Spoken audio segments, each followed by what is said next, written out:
गांधी जी कहते हैं कि छुपाना पाप है।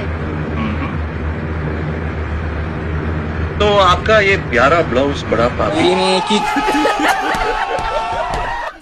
तो हेलो सखाओ सखियों, आज हम बात करने वाले हैं हमारे बॉलीवुड के अत्यंत क्रिएटिव राइटर द्वारा लिखे गए अद्भुत, अविश्वसनीय और मंत्रमुग्ध कर देने वाले डायलॉग्स के बारे में, जिन्हें इन अकल्पनीय राइटर्स ने अपने नितंबों के बीच के क्रिएटिव द्वार से उत्पन्न किया है। जिसमें राइटर्स ने अमीर बनने की क्विक स्कीम्स, प्यास बुझाने के तरीके और विलन के ऑरा एस्टैब्लिशमेंट के चीट कोड्स को बड़े ही रहस्यमय तरीके से समाहित किया है।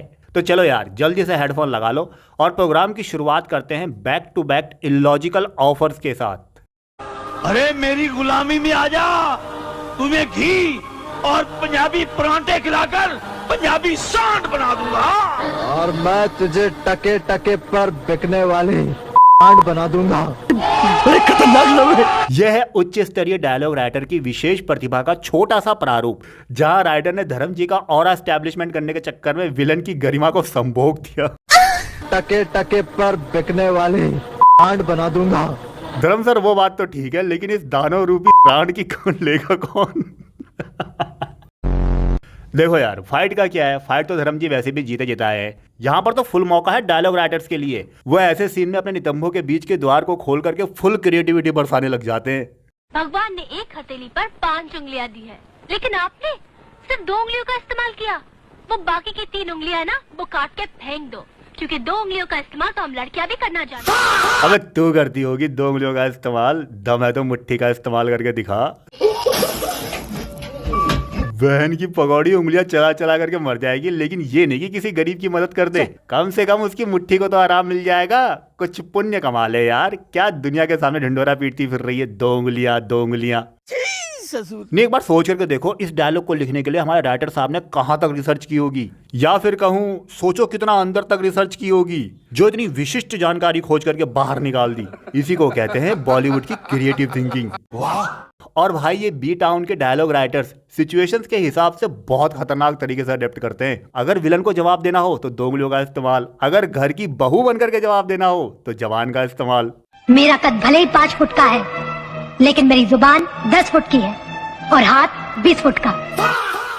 धमकी ऑफ द इरा ब्रो, ये इस सदी की अब तक की सबसे भयंकर और विकृत धमकी है, जहां ये महिला सामने वाले को जवाब देने के लिए खुद को ही रोस्ट कर रही है। नहीं मतलब 5 फुट का कद, 10 फीट की जबान और 20 फुट का हाथ। क्या है ये? The result of pre ejaculation from नागिन? नहीं, सच बताऊं, ऐसा लग रहा है डायलॉग राइटर बचपन में अपनी सगी बहन से बहुत गंदा वाला कुटाया गया है, और कुटाई के दौरान जो उसकी बहन ने डायलॉग मारे हैं ना, वो उसने सब यहाँ फेल दिए। इसी को कहते हैं आपदा में अवसर खोजना। This is pure art bro, pure art. अब देखो, प्योर आर्ट की बात हो रही है तो एक और आर्ट देखना तो बनता ही है, जहाँ प्यास बुझाने से प्यास जगाने तक का सफर तय हो रहा है। देखिए, मुझे बहुत प्यास लगी है, नदी भी बहुत दूर है, नजदीक कहीं कुआं मिल जाएगा? ढूंढो, मिल जाएगा, जाओ। ऑन द स्पॉट मुंह पे जवाब, इसे कहते हैं किरकिरी कर देना। शुक्रिया। ए सुनो, यहाँ ज्यादा प्यास लगी है का? जी। दूध पिएगा? पानी से प्यास नहीं बुझी तो सीधा दूध से काम चला लिया।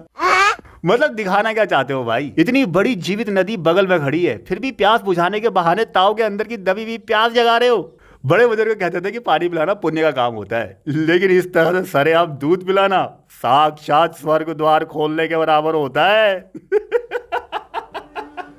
साले हरामियों, नरक में भी अलग से कढ़ाई बोल रही है तुम लोगों के लिए। पकौड़े तले जाएंगे तुम लोगों के, सालों रुको तुम। वैसे यार, एक बात तो मैं भी जानना चाहता हूँ, ऐसी परम दयालु लड़कियां मिलती कहाँ हैं? जरा हमें भी बताओ यार, हमें भी सालों से बहुत भयंकर वाली प्यास लगी है। मतलब ओके, सॉरी मेरे प्रिय सखा सखियों, मन की दबी कुचली वासनाएं, मेरा मतलब भावनाएं गलती से बाहर आ गई थी, इसके लिए अत्यंत क्षमा प्रार्थी हूँ। उम्मीद करता हूँ माफ कर दोगे तुम लोग। खैर, ये तो थी पानी और दूध से प्यास बुझाने वाली पवित्र कन्या, लेकिन जब बात बॉलीवुड में समाज के रक्षकों यानी पुलिस की आती है, तो हमारे महान डायलॉग राइटर्स उनकी मर्यादा का ऐसा चीरहरण करते हैं कि सामने वाले गुंडे भी शर्मा जाएं। प्यार में थोड़ा यही के जो पहलवान लोग होते हैं ना, वो प्यार में थोड़ा कम होते हैं।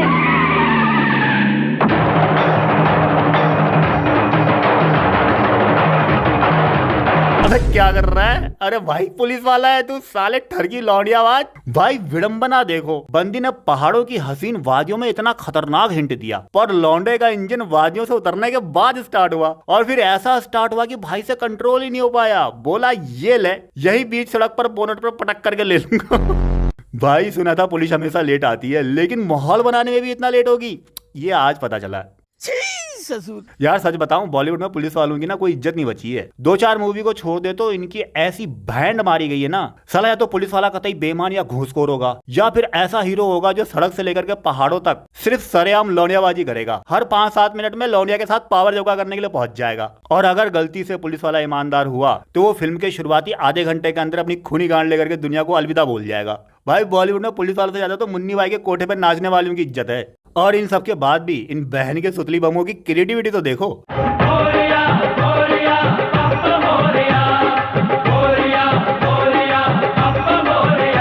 अबे इन राइटर्स और डायरेक्टर ने कौन सी गैंड का घोटा पी रखा है भाई? एक पुलिस वाला बीच बाजार में एक लड़की को बोनट पर दबा करके दबोचे फिर रहा है, और ये लोग बैकग्राउंड में खुश होकर के गणपति बप्पा का भजन गा रहे हैं। भाई पहली बात तो इसमें नाचने की कौन सी बात है? अबे पकड़ो उसे, सुअर बनाओ उसका मार मार के।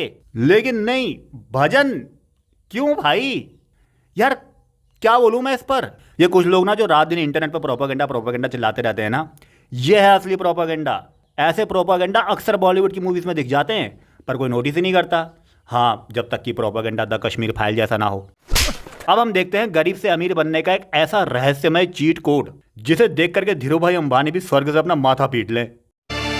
जानती हो अंजलि, जब तुम मुझे छोड़कर चली गई थी मेरी जेब में 50 पैसे नहीं थे, लेकिन आज मेरे पास 500 करोड़ रुपए है।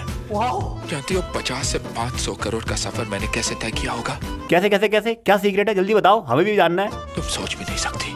मैं रोज चलता था, चलते चलते थक जाता था। अच्छा। गिरता था, उठता था, जख्म भरते थे, लहू निकलता था। क्या बोला? फिर गिरता था, लेकिन तुम्हारी आवाज सूरज की किरणों की तरह मेरे दिल और दिमाग से चीर के निकलती थी और कहती थी, एक कदम और देव, एक कदम और। ये क्या बक रहे हो मादरचोद? फिर कदम से कदम मिलाकर मैंने 50 से 500 करोड़ का सफर तय किया। साले का खोपड़ी तोड़ साले। अबे भरोसे वाले, इसे 500 करोड़ कमाने का तरीका कहाँ है? साले तेल चटाई वाले भी इतना नहीं रोते जितना तू रो रहा है। बेटी खोद, 500 करोड़ तुझे रास्ते में चलते हुए गिरे हुए मिल गए क्या? या फिर दिल्ली से मुंबई के हाईवे पर कबाड़ बिनते बिनते तू 500 करोड़ का मालिक बन गया? भाई ये है ठुकरा के मेरा प्यार मेरा इंतकाम देखेगी का एकदम मिस्टीरियस और हिडन वर्जन। ये बंदा अलग ही लेवल पर अपनी खुन्नस निकाल रहा है। लड़की जानना चाहती है कैसे कमाए 500 करोड़, बताओ देव बताओ। पर देव भाई सीधा एटीट्यूड, देखो ऐसा है 500 करोड़ मैंने सुबह शाम वॉक करके कमा डाले, बाकी स्कीम नहीं बताऊंगा।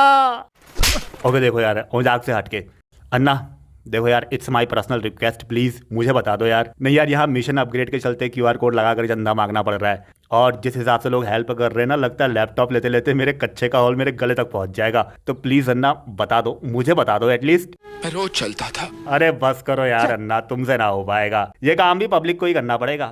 करोगे ना हेल्प?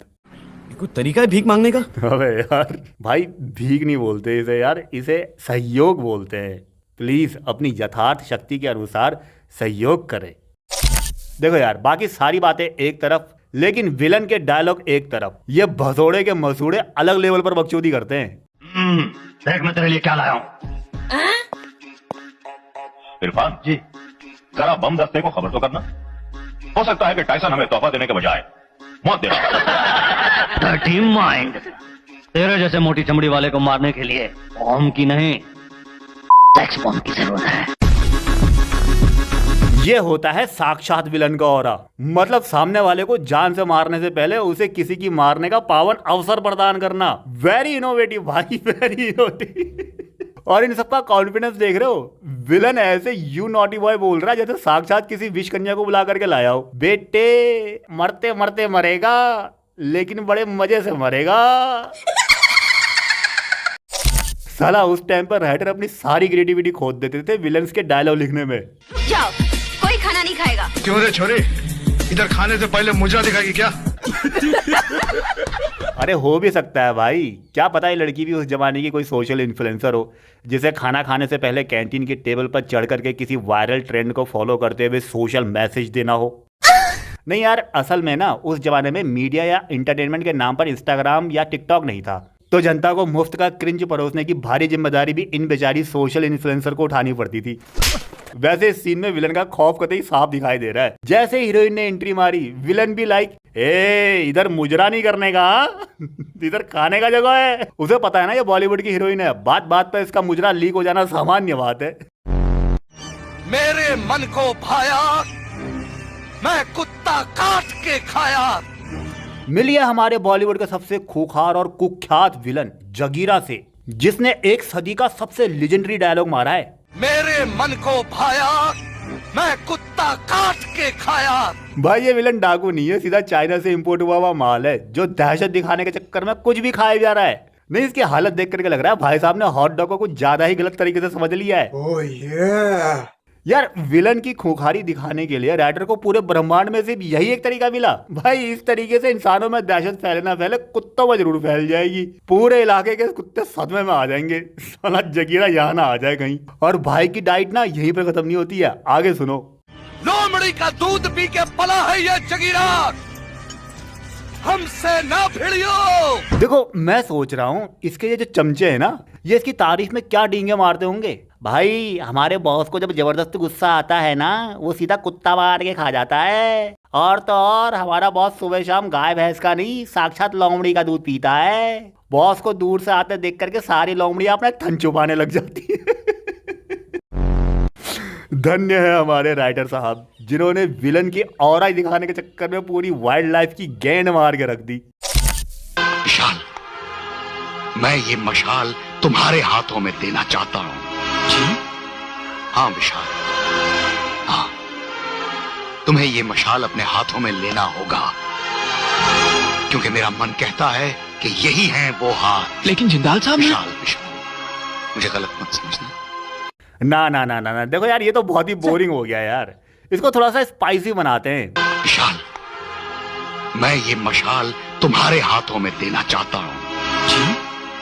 हाँ विशाल, हाँ, तुम्हें ये मशाल अपने हाथों में लेना होगा, क्योंकि मेरा मन कहता है कि यही हैं वो हाथ। लेकिन जिंदाल साहब, विशाल, विशाल, मुझे गलत मत समझना। हाँ अब वही ना बात, अब बैठा है डायलॉग एकदम सही जगह पर। अब ये डायलॉग अपना असली असर दिखा रहा है, पूरी गहराइयां फील करवाएगा अब ये। बाकी तुम लोग बताओ यार, इस वीडियो में तुमने कितनी गहराइयां फील करी हैं, कमेंट्स में जरूर बता देना। और हाँ यार, हमारे मिशन अपग्रेड में अपना सहयोग करने की कोशिश करना जितना भी हो सके। बाकी लाइक शेयर सब्सक्राइब तुम सब कुछ जानते हो। अपना समय देने के लिए बहुत बहुत धन्यवाद।